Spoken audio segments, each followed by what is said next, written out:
He was everywhere in the 90s, a true blockbuster face, the kind you'd see on the side of a bus, on the cover of a VHS box, on a giant cardboard cutout standing in the front of every video store. Brendan Fraser wasn't just famous.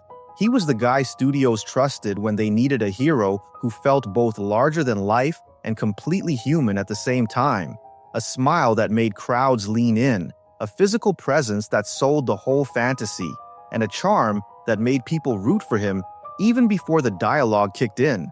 If you were a kid in Los Angeles in the 90s, you didn't just watch his movies, you felt them.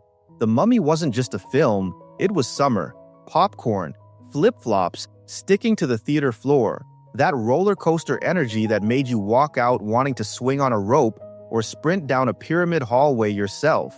Brendan had that rugged, funny, warm energy that made impossibly big movies feel grounded.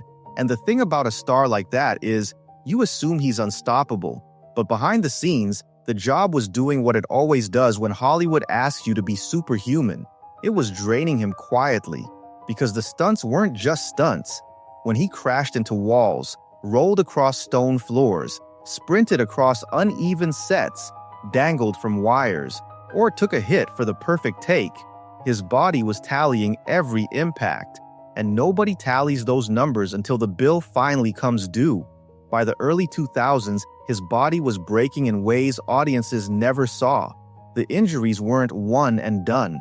They were layered, cumulative, stubborn. He underwent multiple surgeries over 7 years, a laminectomy to relieve pressure in his spine, then another when the first one didn't heal right, a partial knee replacement after years of pounding impacts, procedures to deal with compressed spinal pads, and even vocal cord repair, because the job demands everything, even from the parts of you that don't get talked about.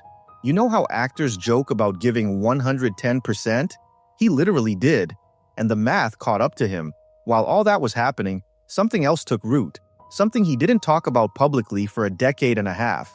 2003, Beverly Hills Hotel, a luncheon for the Hollywood Foreign Press Association, the people behind the Golden Globes. Fraser later said HFPA member Philip Burke touched him in a way that violated him. He described feeling frozen, shaken, thrown into a spiral of depression and retreat. It wasn't a headline, not a scandal splashed across the tabloids, not something he wanted blasted on a marquee. It was private pain in a very public room. And in his words, it changed how safe he felt in an industry where being on is part of the job. He didn't accuse the entire town. He didn't make himself a symbol. He just said something in him dimmed after that moment. And anyone who's lived in Los Angeles long enough knows what that means. You can be surrounded by thousands of people and still feel like you're moving through the city alone. And despite all of that, he still worked. People forget that. He wasn't erased. He wasn't blacklisted. He wasn't pushed off a cliff. He was still making hit movies in 2008.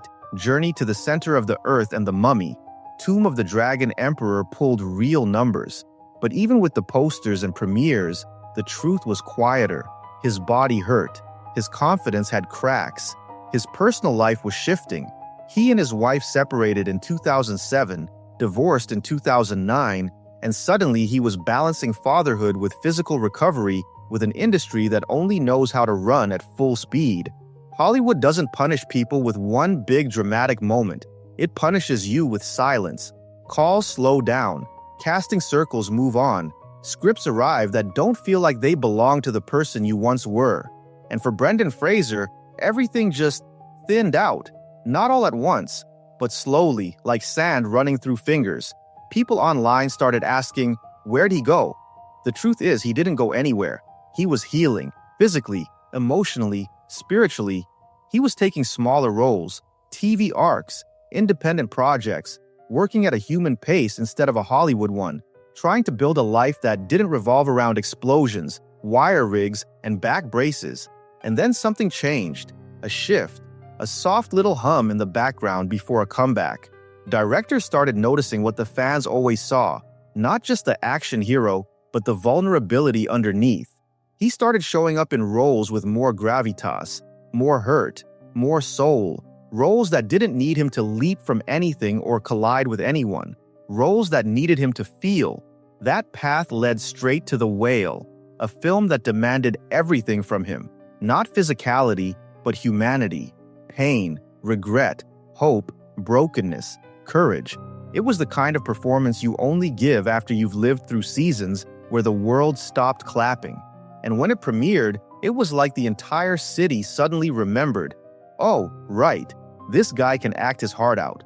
On March 12, 2023, Brendan Fraser won the Academy Award for Best Actor, a standing ovation, a man who'd been quiet for almost a decade suddenly holding the loudest trophy in the world.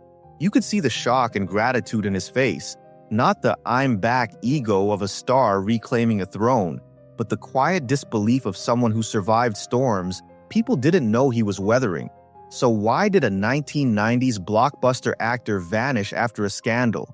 Because life isn't linear, because pain hits harder than gossip, because Hollywood runs fast and heals slow, because sometimes the spotlight doesn't dim, you do, and it takes years to find the brightness again, because careers aren't destroyed in a moment, they drift, and drifting feels a lot like disappearing.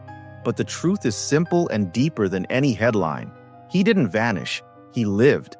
He raised his kids, went to surgeries, defended his boundaries, recalibrated his soul. He found a way to come back without chasing it.